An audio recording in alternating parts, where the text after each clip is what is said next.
Hey guys, so, oh, that was awkward, okay. Decide what you're doing. So if you're clicking on this video, it's because you're either going through a similar situation, or you're just curious, or you just got into that weird part of YouTube where it's all like randos, and you're just like, hey, why not? Let's click on this video. So, basically, I'm just gonna share with you my story, my creepy stalker story, and, okay, I'm sorry. I'm like really awkward. I've never filmed a video before, but I feel like I need to share my story because it's scary. So this started when this happened. I should say this happened, not started. It's not going on. This happened when I was a freshman in high school. Take in mind, I'm now a freshman in college. So that was like 4 years ago. Woo, time flies.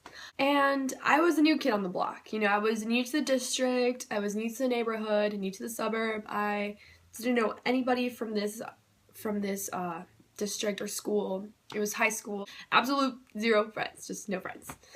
And I get on the bus. It's the first day of school. 14-year-old me. I get on the bus, and I kid you not, every single person on that bus just like looked up and they were all like so even kidding, and that's what happened. I was the alien in town, who is this person? They all knew each other. They were friends since preschool. It's like a really tight-knit community that I moved into, so I was the new face and they didn't know who I was.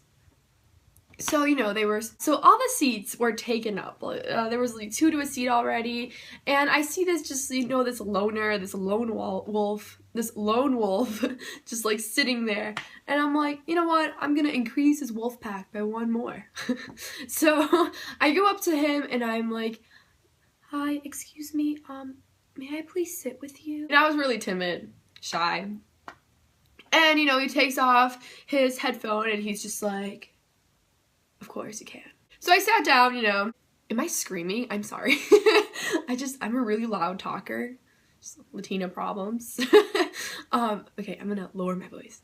Okay, so my day continued, and I, of course, a stereotypical freshman, I didn't know how to find my bus. They had like this huge system and I couldn't find it. The buses were pulling out already and I was like, oh my god, I gotta find my bus.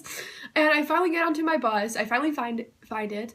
And of course, all the seats were already taken up once more. So I had to sit next to the guy that I had shared the seat with earlier in the day. So, once again, I'm like, excuse me. I'm sorry, all the seats are taken up. May I please sit here? And he was like, yeah. So I was like, okay. And, okay, so I sit down, I put on my headphones, just making no eye contact, very antisocial, little freshman me. And so I didn't give him any type of, mixed signals, I wasn't, like, being friendly. Not that I'm not a friendly person, but I was just, like, very antisocial, so I wasn't, like, being friendly for him to, like, confuse it with, like, flirting. I just kind of, like, put on my headphones. The only time I talked to him was so I could sit next to him because there were no more seats. And after that, it was kind of, like, a daily thing. This went on for, like, a week and a half because I was, like, the second to last stop. So there were no more seats left, and the people in the last stop, they had to like triple up. So it was kind of like my seat now. I was sitting with that guy now, like, daily. So excuse me. So yeah, so it was like a daily thing, and I didn't think much about it. We never like talked once. I'd usually be like reading a book or doing homework, studying, listening to my music, Justin Biebs. No. Okay, yeah. The following week, I continued to see him everywhere. Every corner I turned, he was there. So I didn't think much about it. I'm like, okay, well, it's like the second week of school. People are still trying to like find like the fastest routes or routes, however you say it. I say route. to their classrooms. Didn't, you know, think much about it. Fast forward a month into the school year, and I don't know why I keep, I'm sorry, I'm just gonna like put my hands away. So fast forward a month, right?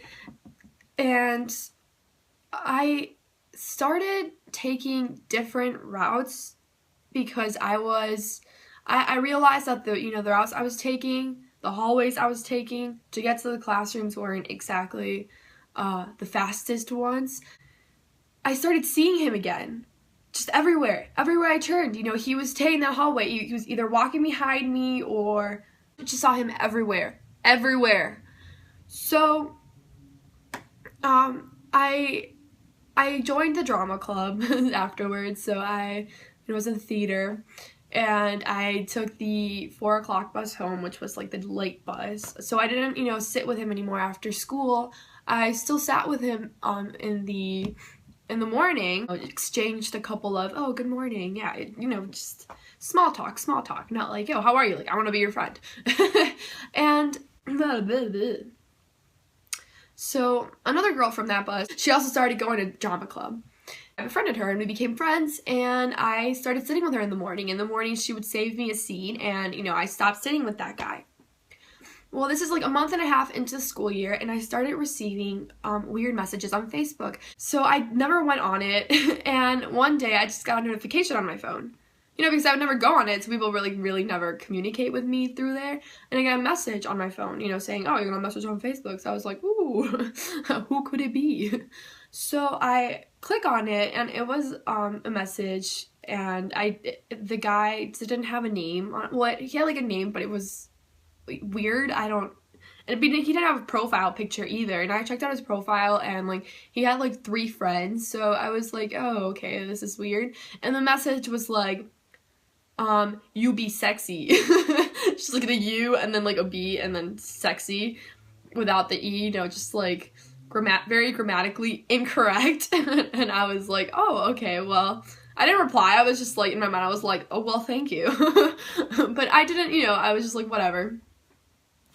And the next day I got another message, and it was more perverted. The messages continued, and they were getting very explicit. They, you know, I would open up my phone, and it was like, you do what now? I was like very innocent, very naive, 14 years old, didn't really understand that whole like sexual world. So half the things this guy was sending me, I never replied once. He was just saying things. I'm just not even gonna go back down memory lane. That's not something I want to go back to. And so I was very upset.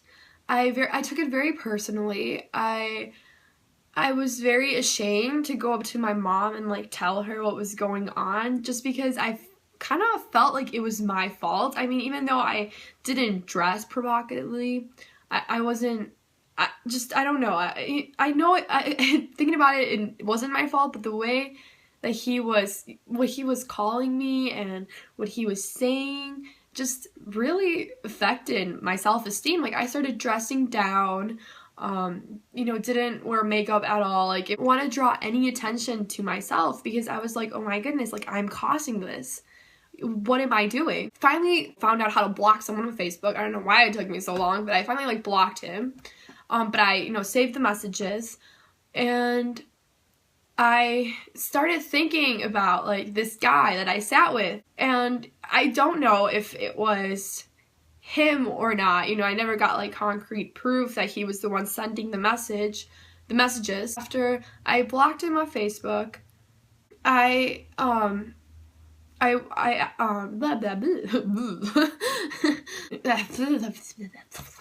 sorry, tongue-tied. So the drama season ended, and I started taking the after-school bus again. Did it end, or did I just like stop going? I don't know, one of those two. Anyway, friend moved away. The girl I had befriended, she ended up moving away, so I was back to square one, but that meant, you know, one less person on the bus, so that meant a whole seat to myself. So I went and sat, and of course, it was like right across from like that guy that I used to sit with, and I got off that day, and the guy, he got off at my stop. So I didn't think much about it, of course, again. I was like, oh, he might, be, visiting a friend. But I kid you not, he waited until I got into my house, closed the door, to walk away. Like, he was he was staring at me. And that freaked me out a bit. So I was just like, okay, maybe he wanted to ask me something. I don't know. Following day, same thing. He did the same thing. I got off from my bus. He stared at me, he stared at me until I, closed my door, and he walked away, and he kept doing it for the following week. Like, it was getting very disturbing, and at this point I was scared. And at the time, my mom was a single mother. She's married now, yeah, woohoo.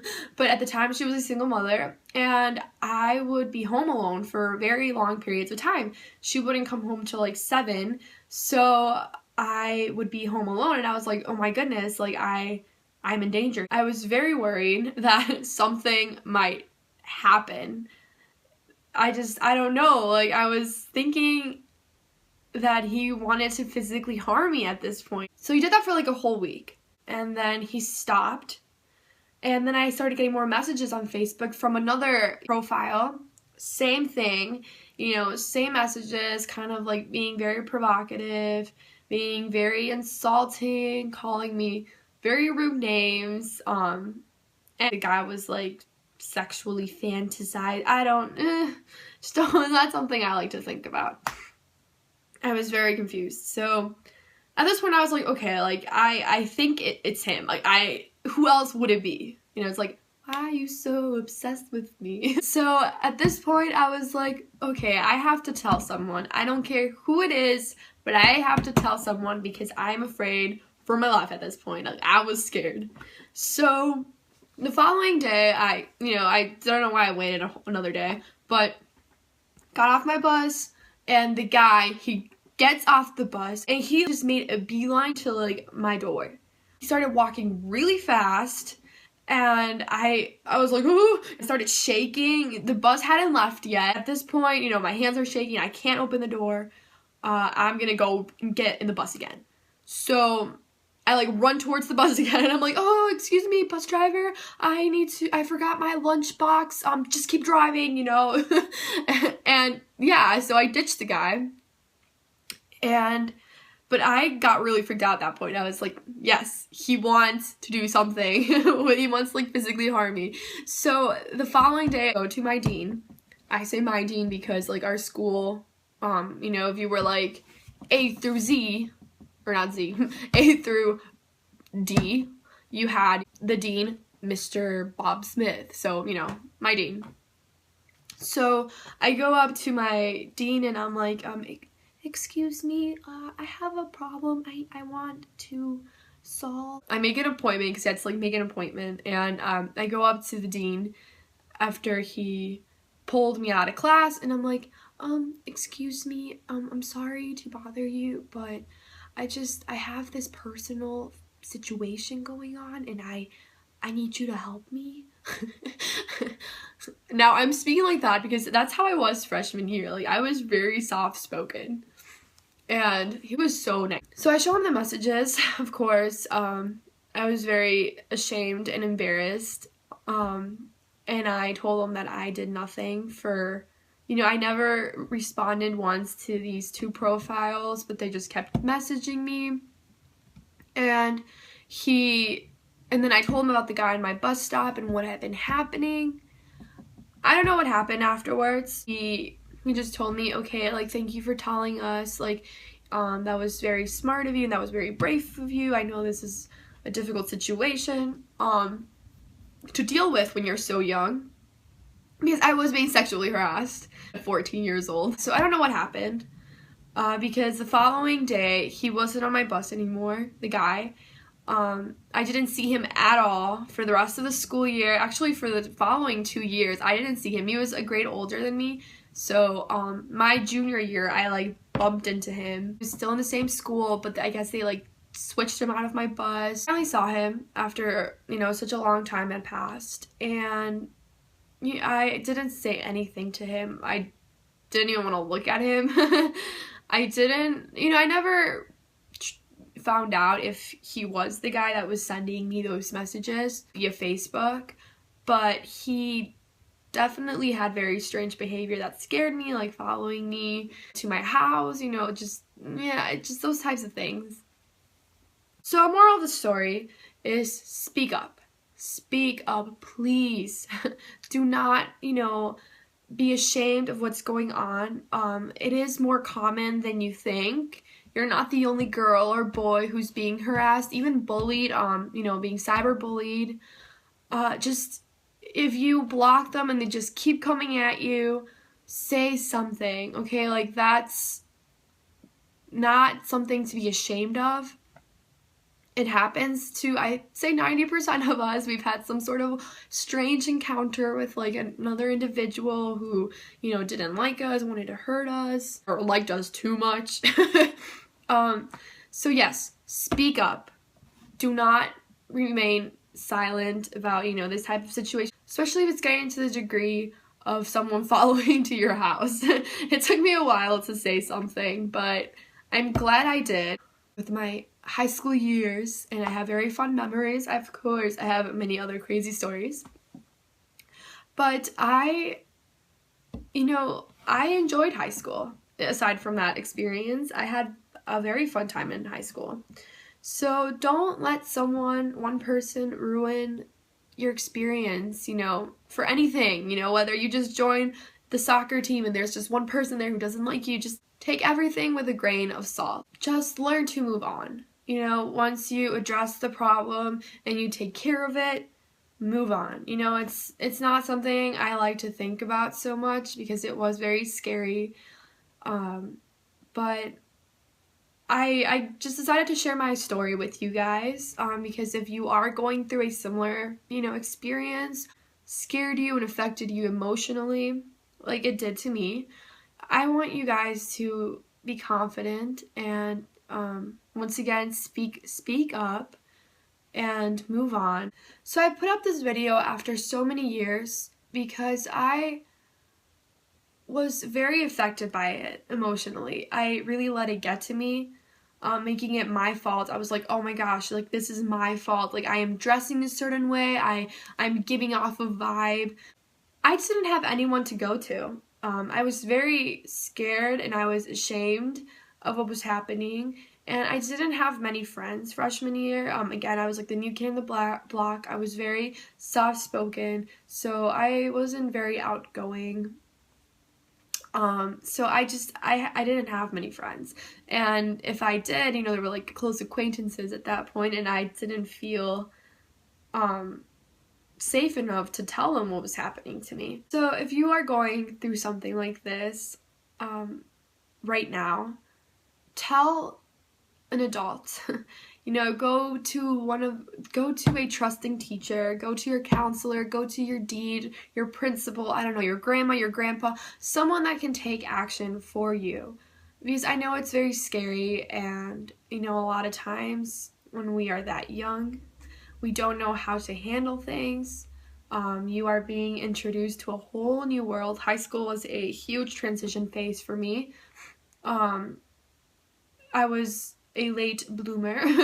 I didn't really get into like the whole dating thing until like sophomore year of high school. So being thrown all these sexual things at me at once was very disturbing. And I was very confused. So, yes, tell someone that you trust. Don't let it go on longer than it has to. And remember, it's not your fault. Some people are just messed up. So, yes, so that was my story. Hopefully I didn't bore you.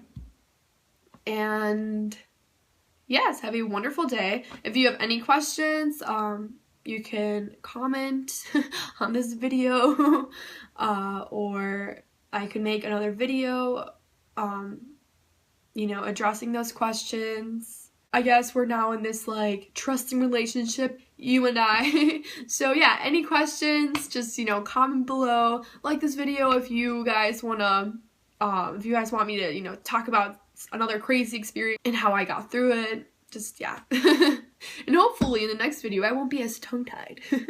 This was my first YouTube video ever, so okay. Yeah, so thank you guys for watching and spending some of your time here with me telling you about my crazy story.